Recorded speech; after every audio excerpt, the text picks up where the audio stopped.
This is the Phoenix mind, where the fire refines, break the chains and rise to shine.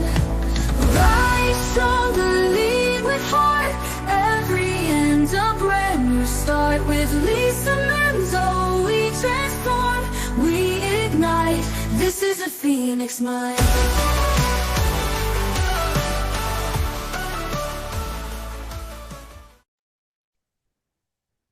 Hi, welcome to the Phoenix Mind Podcast. I'm your host, Lisa Manzo. This is a place where we have the real talk. We talk about the messy, the meaningful, the transformational, the rise from the ashes moments that we lead with emotional intelligence and get the transformation we're looking for.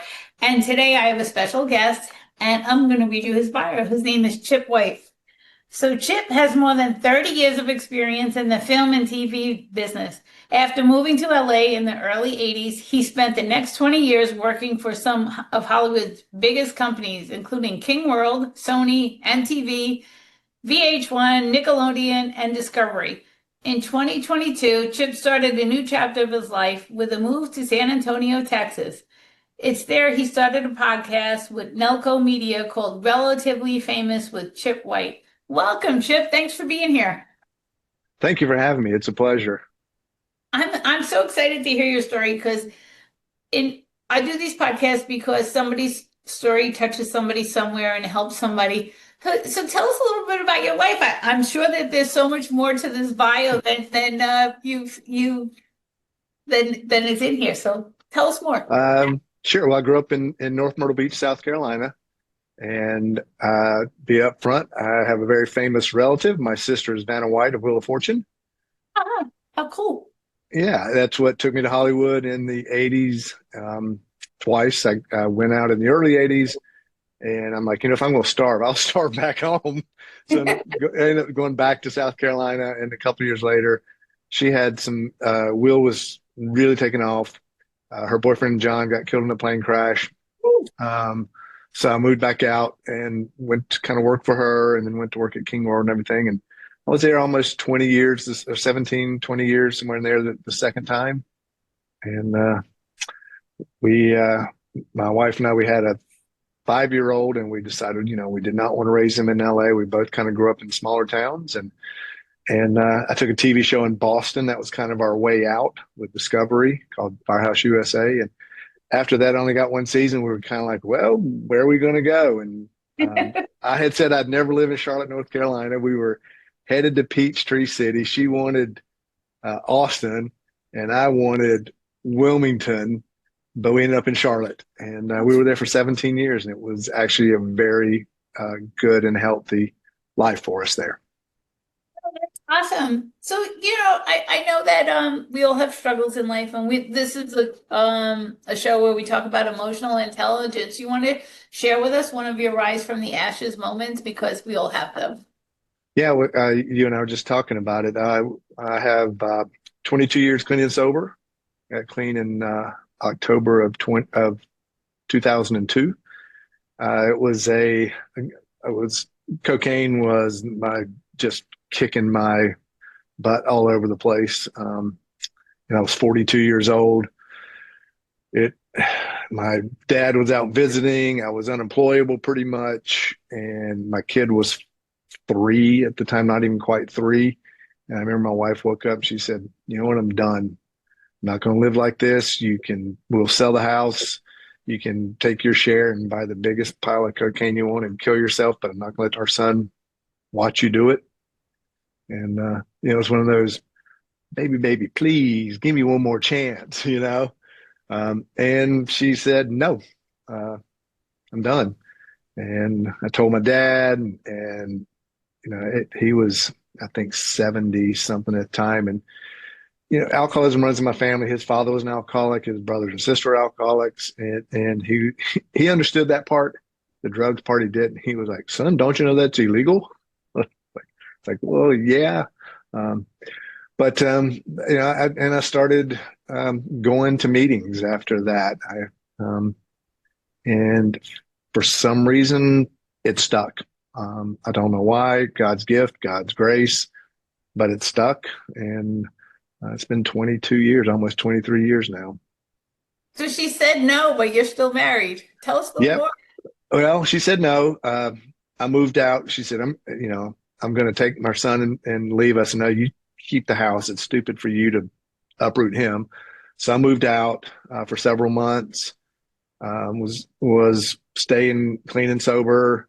We were still communicating because we had a son. And eventually, she's like, "Okay, you can come back home in the guest room for another several months." And then eventually, it was okay. You can come back into the master bedroom. And eventually, after quit talking about it and actually doing the action, our life got back on track, and um, I became employable and took reality shows actually on the road, and stayed clean and sober through those. And we have celebrated 31 years of marriage.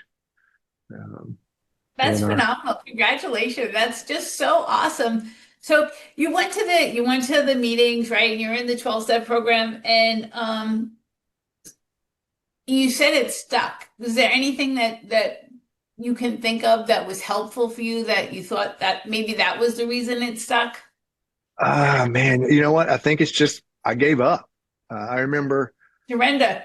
surrender. I actually did. I was laying in the bed in my little apartment, and it was October 3rd, my sobriety date. It kind of hit the fan September 12th. And so I moved out, and I was having a couple of drinks. I just wanted to quit doing the blow. That was what, I felt was my issue. And I'm at a meeting, and I asked this guy to sponsor me, and he's like, and I said, but I'm going to be honest, Sean, because honesty is a suddenly important. I'm going to have a drink with dinner every now and then, or a cocktail, and he goes, well, I can't sponsor you. That's not how the program works. Because I was going to CA at the time. And I went out like any good alcoholic that night, went to the bar and had a couple of glasses of wine. And had I known they were going to be my last two, I'd have ordered the really good stuff. But next morning, I'm just kind of laying there in bed, man. I remember looking at the ceiling going, God, I give. I give up. I don't know what's going to happen if I do it their way, but I do know what's going to happen if I do it my way, and it's not going to be good. And it wasn't a bright light. It wasn't, singing angels. There was just a shift. And I wasn't obsessing about it anymore. It wasn't a thought. And it really sunk in that I can't drink safely or do drugs. And if I want to live and have a life, it just has to be that way. And, a lot of people argue this, and it doesn't matter to me, but to me, it's sobriety, God, family, and down the list. People go, "We got to have God." I'm like, that's true, but I won't have God if I'm not sober. So if I don't put if I don't put my sobriety first, I'm not going to have God or family. And that God and sobriety really are kind of on the same level, because I can't have sobriety without God. But that's the way I kind of put it for me. Sobriety is the most important thing, because without it, everything below is gone. Oh, yeah, I agree because sobriety is important because I have 7 years of not drinking. Best decision I have, one of the best decisions I have, you know, Yeah. and it's awesome. And I always find that, and tell me if that you find this as well. I find that when I'm struggling with something, I need a surrender. And what I say by surrender is to stop driving the car and feeling like I'm forcing the issue. I feel like surrender is letting go and letting God drive the car. What do you think about that? I think that's true, because and as you know, I have a podcast also, and trying to, like, we're going to shoot a couple episodes in a couple weeks, and trying to get gas and all this, and I'm like panicking, everybody saying no and this, and finally when I kind of just give up and go, all right, God, man, we're either going to shoot one episode or we're going to shoot five. It's up to you. And then gas kind of come in, they tend to fall into place. So it's kind of like work, everything. If I just kind of step back, okay, I'll do the work, but I'm going to leave the results up to God, kind of, so to speak. Oh, I agree. My podcast, the same thing happened to me. I had all these people booked to record, and they just kept canceling on me, one after another after another. And then I just said one day, I said, "Well, God, just bring me the people that are supposed to be on my podcast, and let's keep them on the podcast." And you're here today, so thank you. I'm so glad that you're here, and we're having this is a great conversation because all these conversations they won't resonate with everybody, but they'll resonate with the person who needs to hear that today. Right. And that's the way it is with my guests too. My podcast is relatively famous. I interview relatives of famous people. It could be moms, dads, brothers, sisters, cousins, uncles, aunts. And every episode doesn't resonate with everyone because it might be a country star, it might be a sports star, it might be a TV person. And that's okay. And they all got a story. And it's amazing how many, in just having conversations, because I don't do a lot of research, I don't ask a lot of questions first. That actually sobriety comes up. It's always that one word will pop in and go, "Oh, you're a friend of Bill's too," And it Oh, kind of it's absolutely. interesting how that pops up. It comes up all the time, and people, and it just opens a door for conversation and for help. I love it, the program. And I love to go because I was telling somebody else who was on here talking about sobriety. I was like, I'm not active member any longer yet. Every year I do make it a point to go to as many meetings as I possibly can in the month of my anniversary. And I don't go for me any longer. I go for the people behind me because Yeah. I remember sitting in that chair thinking, oh my God, how am I ever going to get there? Yeah, it's true. And I'm not as active since we've moved to San Antonio. I was very active in Charlotte. I mean, I had a Wednesday meeting that I went to pretty much religiously. I was sponsoring very heavily. And then when you move, and and I've shared this in a meeting not long after I got here. There's a men's meeting I go to, and my wife got a job here, and that's why we moved. I mean, we were looking to move anyway, but she got the job, and I'm like, look, I can work anywhere. I can be happy anywhere. I got a car, and there's an airport, right? Um, but I got here, and it was after probably 6 or 8 months. I'm at this meeting, I'm like, guys, I've been stoic and keeping the positive smile and everything, but it's tough because everything is new. Every road, every grocery store, every meeting, don't know anybody. Everything is new, and you have to learn it all over. And trying to get your foot back in the door of, at the time I was filming the television crew, the meetings, trying to find the right ones. It's tough at 60 something years old to all of a sudden everything is new. It's an adventure. It's awesome. I didn't mean it badly, but there was a moment where man, I'm kind of beat down because I don't know where to go. Well, my personal belief is that as long as you keep going, you'll get there. So, and I was also talking about, I think it's great. Like Colonel Sanders didn't get rich and do the Kentucky Fried Chicken. I believe his story says until after he got his first Social Security check and knew he wasn't going to on that, right? And Julia Child didn't start until she was 50, and it's like, so I'm really grateful for people like that because it shows you that you can do anything. It doesn't really matter how old you are. You just have to let go of the fear. Fear is an interesting thing to deal with, and letting go. And sometimes I just have to have somebody hold my hand and walk through it with me. You ever find fear gets in your way? Oh, all the time. Fear is huge. Even I think I was like 14 years sober, and I would be curled up in the fetal position on the sofa, full of fear. What's my life? What am I doing?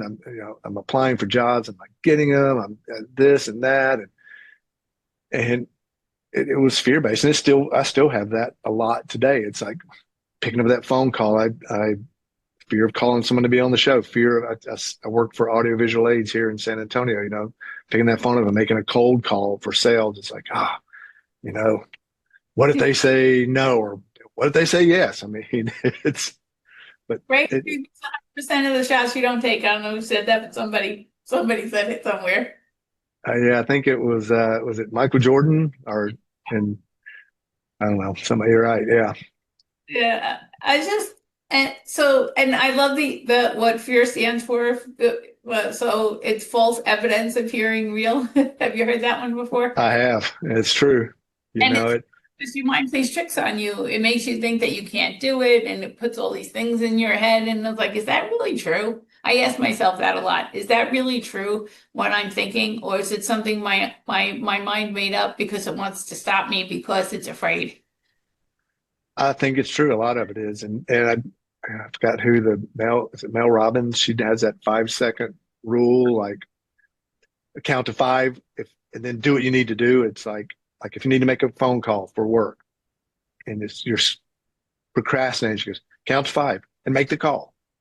What you know? Good. I'm learning something new. I love learning. I've never heard that one before, so that's awesome. I love learning new things. Count to five and just do it. Yeah, just count to five and do it. No, and I wish I could say I do it all the time. I don't because sometimes I get in my own. But when I do it, it's like, okay, so they actually answered the phone or I got their voicemail. I didn't die. I didn't kill over my chair, you know? I like to laugh at these things because, you know, when you're experiencing it, that fear is really real, and you feel it in your body, you feel it in your head, and then when we have a conversation about it, and you just said, "Well, I made the phone call and I didn't die," and it's like, yeah, maybe I'm making this out to be bigger than it really needs to be. Yeah. You know, I heard a guy the other day talking about Yogi Berra, and I wish I could remember who it was, what I was listening to. And he said, you know, Yogi Berra was a genius. Everybody thought he was just a goof guy who would say stupid things like, when you come to the fork in the road, take it. And he goes, that is a genius statement because he doesn't say go left right. He goes, take the fork. Just go. If you choose this way and you get 100 yards or 2 miles down the road and you realize it's not the right path, turn left or right. You know, we get the fear is that if we make a decision, it's an ultimate decision, right? If I get to this fork in the road, if I go right or if I go left, either, you know, it's an ultimate decision. I mean, it's not. You just go left or you go right. And if it's not the right direction, you can turn around, you can make a left, you can turn right. You can change the decision. That it's not final. And that him telling that story is like finally like, oh God, that makes so much sense because there's a lot of times we've moved or we've done stuff and it's like, oh, is it the right thing? And it's like, well, it doesn't have to be final. You know, we buy a house and if you don't like it, sell it. You know, Right? you buy Yeah, a car. that's a good way to look at it. Like, so we're thinking about things, and just because you make a decision doesn't mean it's final, right? Like, well, Right. and in the same breath, like when I got married, I wanted to be the final decision, and I wanted to stay married. It didn't happen for me, and that's okay. And we have two beautiful, wonderful children, and it's a great thing. And yet that wasn't final, so I pivoted. I went back to school. I became a teacher. Didn't like that. Went back, became a nurse. I'm still nursing, and now I'm doing something that brings me joy, talking to people about their struggles, and so that they can give somebody some insight on how to get through it and make. Yeah. You know, and there will come a point where the podcast will hit a fork and you just make the decision. I'm going to go this way. And you know what? If it doesn't work, then I'll go back to where I was or I'll do this or, you know, it'll be like, oh, do I still want to do this? It's a lot of work doing a podcast. People think you just plug in and, well, it's happy and build it, they will come. And that's not true. So you get to that fork. Do I want to continue or do I not? Make the decision. And Yeah. So this feeds me, right? This here, right now, having this conversation with you and learning, and because I already learned something new on this podcast in this episode, this feeds me because everybody has such a different perspective on life and the way to go about things. And I'm like, oh, I never thought of that. Uh, Let me try that. And I'm just like, it just opens my mind to different opportunities that I would have never seen if I didn't talk to you today. Right? thank you. Because you said you told me the story about Yogi Berra, right? I Right. didn't I didn't know that. So that's two things you told me. My brain already let the other one go. Count to five. Right? And so we're going on, and it's just like it's such a great, so this like feeds my soul. I could do this all day long and it takes no energy from me. So that's why I know that this is where I'm supposed to be, because it's there's no effort in here for me. I know what I have to do. I just do it. I send out, everything's automated. We send out the things, and I just need to show up and ask questions. And I love to ask questions. So tell me something else tell me another rise from the ashes moment from your life that was pivoting, that will help our audience grow as people. Wow. That's, Was it moving to another state? I've moved a lot. I think probably the first move to California when I was early 20s was different. Moving back, going through I'm divorced. I had a short marriage. Start And a marriage. Start a marriage. Practice. yeah, yeah, and at the time I was knee deep in drugs and alcohol. So of course everything was her fault. And the reality is like, no, she reacted to the situation I presented, right? If if she was jealous, it's because I was behaving a reason to give her to be jealous, if and a lot of that, it took sobriety to kind of really go back and look at your life and go, oh, you know what? I cause I cause 90% of the things that I thought other people were doing. And, am I perfect today? No, not at all, man. It, um, Perfect. That's so great that, it's so interesting how certain things bring up fear for other people, and other people will just do it without thinking about it, right? So I moved to North Carolina in 2017. I didn't know a soul. I made plenty of friends. I still have friends there now, right? And then 2 years later, I moved to Vegas, and that's where I'm from right now. And I have plenty of friends here. And moving and not knowing a soul has never, ever bothered me, because no matter where I go, I'm going to make friends because that's my personality. yeah, it goes back to that kind of final decision. It's like I can live anywhere now because I'm comfortable inside. And if you're looking for a location to give you the joy, the happiness, and to make your life complete, you're going to be moving every other year. Like my wife said, when we moved to Texas, she's a Texan, so she wanted to come. Are you going to be okay? I'm like, I said, honey, look, I can live anywhere. Again, I got a car and there's an airport. If I need to go somewhere, if I need to experience something to give me a break, I'll do it. But I'm happy. I'm happy enough, I'll put it that way, with myself, that I'm happy where I'm living. Am I unhappy in a lot of stuff? Yeah, like you were saying, it's not fear, but man, the things are so easy for other people, computer people and this and that. It's like, why is it so easy for them? And I struggle so hard with computers, and just little things just send me over the edge like that. It's And in the same breath, where are your gifts that they couldn't shine your shoes with? Okay? Where are your gifts that they couldn't touch that with a 10-foot pole? Like, I'm pretty good tech wise, but I can't edit and do videos and all that and do that stuff. I can sit here and press a record button, and it's great. For me to sit down and edit, that I would like lose my mind. And oh now I think, yet I'm in front of the camera because the person that's helping me is behind the camera, because that person doesn't want to be in front of the camera. It's not anything they want to do. And I don't mind. I love talking to people. So it's like, so what in your mind, like when you get upset with that, right? You have so many other gifts that are yours. Just get somebody to help you. Ask for help. oh, and it's true, man. It's like you. I have a producer who does when we shook hands to do the deal, he said, you get the guest and you do the interviews and I'll do the tech and the rest. And I'm like, done. You know, I, and I can make a movie. I can produce a movie. I can convince someone to let me shoot a movie in their amusement park for free, but yet trying to, I was a part-time grocery scanner at HEB here in Texas for give or take a year. I didn't work a lot. Hardest thing I've ever done.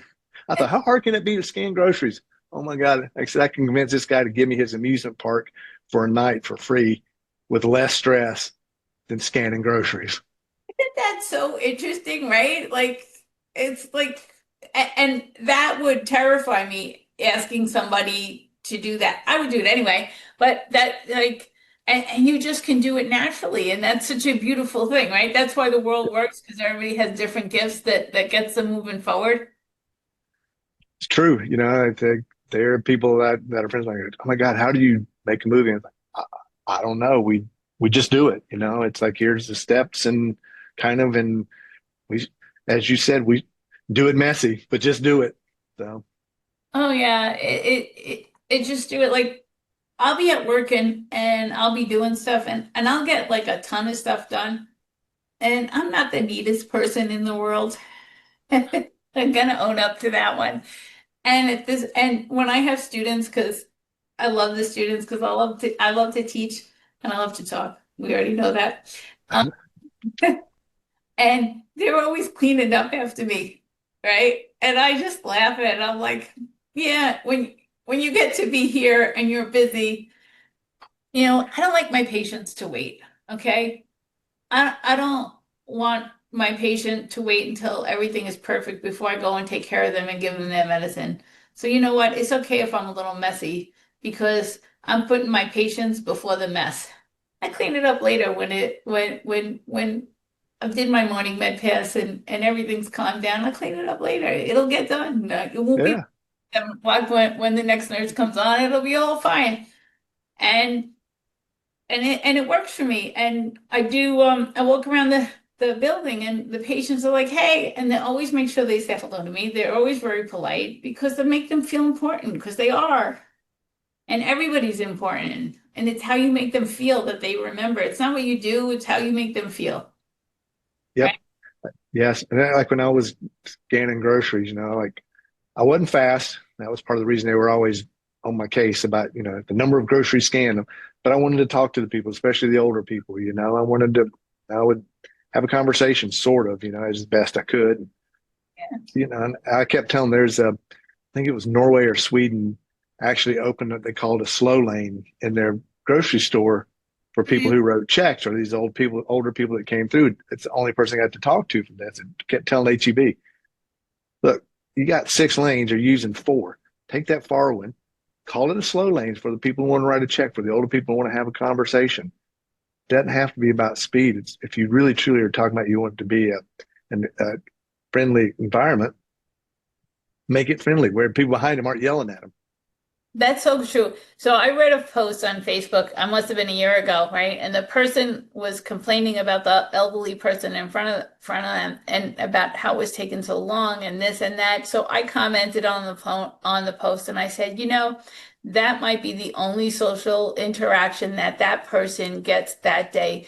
Be a little kinder to her or him, whoever it was. But the people in front they're lonely, they live alone, and why can't we just be a little kinder, like I try to talk to people online because I know that this social disconnection that we have in society, no one talks to each other. I was in Costco today and this man had this bright name tag on. His name was Felix, and I'm like, hi Felix, and I said it like that, right, with enthusiasm. He looked at me like, do I know you? That look. I said, I saw your name tag and I just wanted to have a little fun and say hi.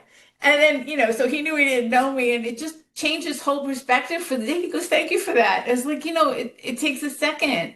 It takes couple of seconds to just brighten somebody's day.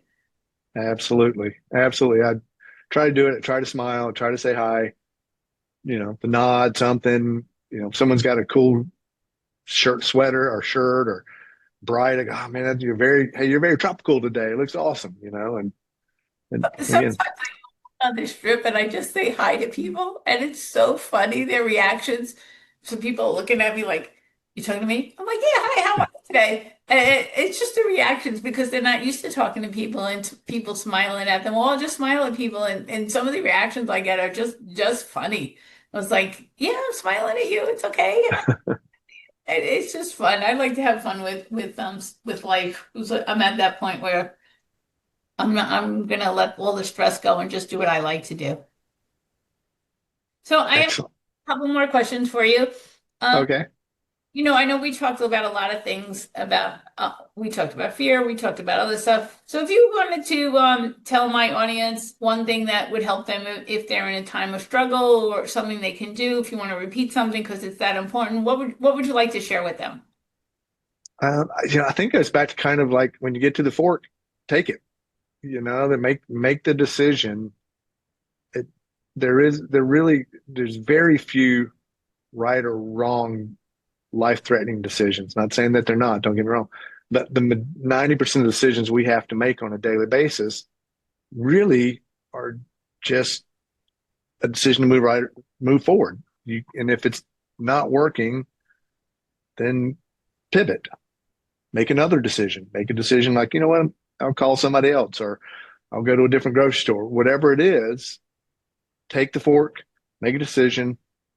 And then if it's not the decision that's working, then pivot. I like it. Okay, and then how can my audience get in touch with you when they want to learn more from you? You can find me at the podcast Relatively Famous with Chip White. We're on all the platforms, YouTube, uh, podcast relatively famous at gmail.com. You can reach out to me that way. That's podcast relatively famous at gmail.com. I'm also on Facebook and Instagram. We also have the podcast on Instagram and Facebook also. I try to respond to most people. Sometimes things get lost. If I don't respond, it's not because I'm being mean. I don't know. Just depending on what kind of question you ask, but I'm usually pretty fairly open with people contacting me and asking questions. And if I can help, I've had people reach out a lot of times back about filmmaking, especially younger filmmakers. I'm always happy to talk about filmmaking. I'm always happy to talk podcasting. Always happy to talk sobriety. I'm actually speaking at an event in Virginia in September, a recovery event in Suffolk, Virginia. Awesome. So, Very great. So this has been our episode of the Phoenix Mind podcast. Thank you, my guest, Chip White. Thank you for being here. And remember, this is a space where we talk about the messy, the meaningful, the transformational work, the rise from the ashes moments, and we lead with emotional intelligence. And I'm Lisa Manzo, and I will see you on the next episode. This is the Phoenix Mind, where the fire refines. Together we rise, transform our lives.